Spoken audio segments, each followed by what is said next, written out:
Presidencia de Álvaro Obregón. El 1 de junio de 1919, Álvaro Obregón lanza su candidatura a la presidencia de la República y se enfrenta a Ignacio Bonillas, candidato nombrado por el entonces presidente Venustiano Carranza.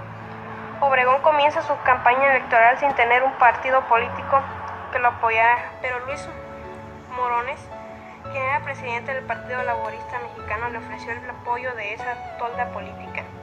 Entre tanto, la madrugada del 21 de mayo de 1920, Carranza fue asesinado, lo que trajo como consecuencia que el Congreso nombrara como presidente interino a Adolfo de la Huerta.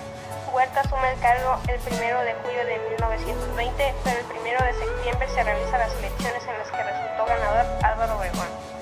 Tras su victoria, en septiembre, Obregón asume el cargo de presidencia mexicana el 1 de diciembre de 1920 y lo hace con el firme propósito de consolidar la paz nacional, un objetivo que ya había iniciado Huerta. Aportaciones del gobierno de Álvaro Obregón. Uno de los aspectos que mejor definió al gobierno de Obregón fue la expropiación de latifundios y tierras ociosas de las manos de los terratenientes y su entrega equitativa a los pequeños productores y campesinos, demostrando de esta manera que estaba muy influenciado por las ideas defendidas durante la Revolución Mexicana. Durante su gobierno, los campesinos, trabajadores y obreros recibieron todo el apoyo del presidente al punto que fueron subvencionadas la Conferencia General de Trabajadores y la Conferencia Regional Obrera Mexicana. El campo educativo y más concretamente el haber nombrado a José Vasconcelos como secretario de Educación Pública fue uno de sus grandes aciertos. Desde ese cargo, Vasconcelos por donde Obregón fueron de los principales impulsores de la educación en varios niveles y ambientes al fundar escuelas de profesores y promover la educación rural, secundaria, técnica, industrial y comercial. Periodo presidencial de Álvaro Obregón. El mandato presidencial de Álvaro Obregón llegó a su fin el 30 de noviembre de 1924.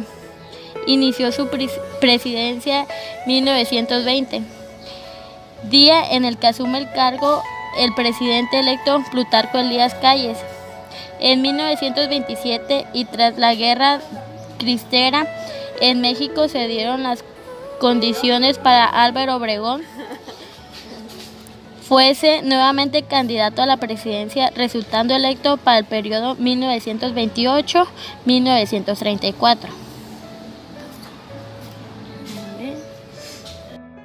Oposición al gobierno.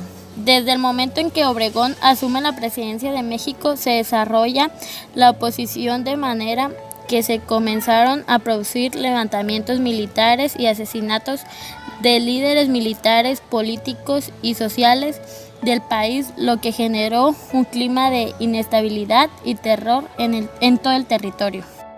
El Plan de Agua Prieta es un manifiesto redactado en la Revolución Mexicana en contra del entonces presidente Venustiano Carranza. En dicho plan, proclamó por Álvaro Obregón el 23 de abril de 1920 en la ciudad de Agua Prieta, se desconoció al Poder Ejecutivo Federal, encabezado por Venustiano Carranza, junto con él algunos estados partidarios del régimen.